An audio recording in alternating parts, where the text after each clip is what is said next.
एक दिन टहलते टहलते भगवान शिव कैलाश पर्वत से पृथ्वी की ओर जाने लगे।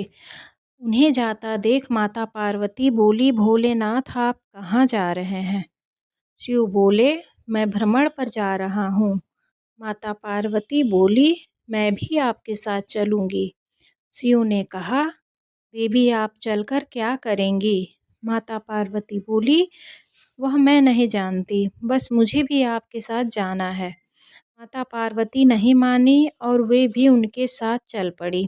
घूमते घूमते माता पार्वती को भूख लगने लगी। उन्होंने शिव से कहा, महादेव मुझे भूख लगी है, मुझे खीर पूड़ी का भोजन करना है। यह सुनकर वे थोड़े आगे बढ़े और दोनों ने साधारण मनुष्य का भेष धारण कर लिया। शिव ने एक बड़े से घर का दरवाज़ा खटखटाया। अंदर से एक सेठानी धनमती बाहर निकली। उन्होंने कहा, कहिए क्या चाहिए? शिव बोले, हमें खीर पूड़ी का भोजन चाहिए। सेठानी धनमती कठोर स्वर में बोली, खीर पूड़ी चाहिए तो अपने घर जाकर खाओ, यहाँ क्यों मांगने चले आए हो? क्या मैंने कोई धर्मशाला खोल रखा है? यह कहकर उसने दरवाज़ा बंद कर लिया। कुछ आगे चलने पर उन्हें एक गरीब वृद्धा मिली, जिनका नाम श्यामा माई था। श्यामा माई ने पूछा, बताइए महाराज, आपको क्या चाहिए? शिव बोले, हमें खीर और पूड़ी का भोजन चाहिए। श्यामा माई बोली, अच्छा अच्छा, आप भीतर जाइए और बैठिए। वह उन्हें अपनी झोपड़ी में बिठाकर रसोई में गई, लेकिन रसोई में अन्न का एक दाना भी नहीं था। श्यामा माई बाहर जाने लगी, तभी शिव बोले, माई आप कहाँ जा रही हैं? श्यामा माई बोली, मैं दूध चावल और आटा लेने जा रही हूँ। शिव बोले, उसकी आवश्यकता नहीं है, आप एक बार अपनी रसोई में देखिए। श्यामा माई बोली, मैं अभी देख कर आई हूँ, वहाँ कुछ भी नहीं है। शिव के कहने पर वे फिर रसोई में गई। अब वहाँ सब सामान मौजूद था। यह देखकर श्यामा माई बहुत हैरान हुई और खुश भी हुई। उन्होंने झटपट खीर बनाई और शिव पार्वती को आनंदपूर्वक भोजन कराया। कुछ देर बाद वे दोनों वहाँ से जाने लगे।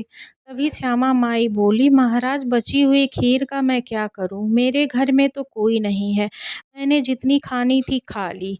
यह सुनकर शिव बोले, माई अपनी आंखें बंद करो। श्यामा माई ने आंखें बंद कर ली। कुछ देर बाद शिव बोले, अब आंखें खोलो।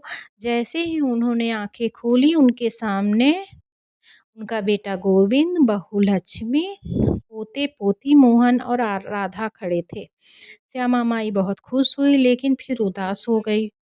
बोली, महाराज मेरा घर तो छोटी सी झोपड़ी है, मैं अपने परिवार को कहाँ रखूंगी? तभी शिव ने जाते जाते उस झोपड़ी को स्पर्श किया। वह झोपड़ी एक बड़े महल में बदल गई। श्यामा माई बोली, आप कौन हैं? ऐसा चमत्कार तो कोई दिव्य व्यक्ति ही कर सकता है। दिव्य शक्ति है जरूर, आप मुझे दर्शन दीजिए प्रभु, दर्शन दीजिए। तभी शिव और माता पार्वती अपने वास्तविक रूप में प्रकट हो गए।